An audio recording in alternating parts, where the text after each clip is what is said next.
ನಮಗೆ ನಿಮಗೆಲ್ಲ ಗೊತ್ತಿದೆ, ವಿಧಾನಸೌಧ ಇಡೀ ಅಂತಾರಾಷ್ಟ್ರೀಯ ಮಟ್ಟದಲ್ಲಿ ನಮ್ಮ ಕಟ್ಟಡಕ್ಕೆ ವಿಷಯ ಗೌರವ ಇದೆ. ಇಲ್ಲಿಗೆ ರಾಷ್ಟ್ರೀಯ ಅಂತಾರಾಷ್ಟ್ರೀಯ ಡೆಲಿಗೇಷನ್ ಬರ್ತಾರೆ, ಪ್ರವಾಸಿಗರು ಬರ್ತಾರೆ.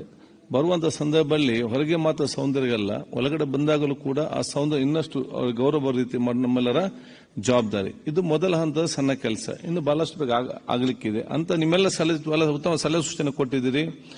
ಅದಕ್ಕಾಗಿ ಬಹುಶಃ ನಿಮ್ಮ ಸಲಹೆ ಸೂಚನೆ ಕೊಡಿ, ಎಲ್ಲಿ ಇಂಪ್ರೂವ್ಮೆಂಟ್ ಮಾಡಬೇಕಂತ ಹೇಳಿ ನಾವು ಸರ್ಕಾರ ಜೊತೆ ಕೂತ್ಕೊಂಡು ಚರ್ಚೆ ಮಾಡಿ ಅದನ್ನು ಹಂತ ಹಂತವಾಗಿ ಅನುಷ್ಠಾನಕ್ಕೆ ತರುವ ಕೆಲಸ ಮಾಡ್ತೇವೆ.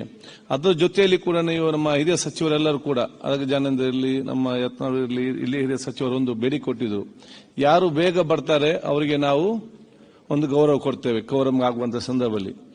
ಕೆಲವು ಸ್ವಲ್ಪ ತಡವಾಗಿ ಬಂದರೂ ಕೂಡ 6 ಗಂಟೆ 7 ಗಂಟೆ 8 ಗಂಟೆ ತನಕ ಕೂತ್ಕೊಳ್ತೀರಿ. ಅದು ನಮ್ಮನ್ನೇನು ಗಮನಕ್ಕೆ ತಗೊಳ್ಳೋದಿಲ್ಲ, ನಮಗೆ ಅನ್ಯಾಯ ಆಗ್ತದೆ ಎಂಬ ಮಾತಂತ ಹೇಳಿದ್ದೀರಿ.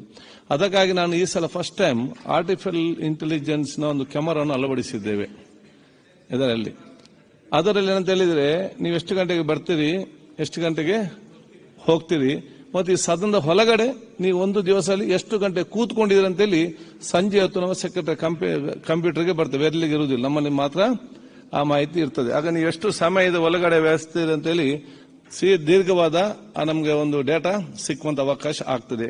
ಸೊ ಈ ಕ್ಯಾಮರಾವನ್ನು ಇವತ್ತು ಮೊದಲನೇ ಬಾರಿಗೆ ಉದ್ಘಾಟನೆ ಮಾಡಿದ್ದು ನಮ್ಮ ಕೆಜಿಎಫ್ ಶಾಸಕಿಯಾದಂತ ರೂಪಕಲರ್ ಅವರು. ಯಾಕಂದ್ರೆ ಅವರು 9:51 ಬಂದಿದ್ದಾರೆ. ಮತ್ತೆ ಅದು ಒಳಗಡೆ ಬರುವಂತ ಕ್ಯಾಮರಾಕ್ಕೆ, ಹೊರಗಡೆ ಹೋಗೋ ಕ್ಯಾಮರಾವನ್ನು ನಮ್ಮ ಷಡಾಕ್ಷರ ಉದ್ಘಾಟಿಸಿದ್ದಾರೆ. ಒಂದು 10-20 ಅವರು ಹೊರಗಡೆ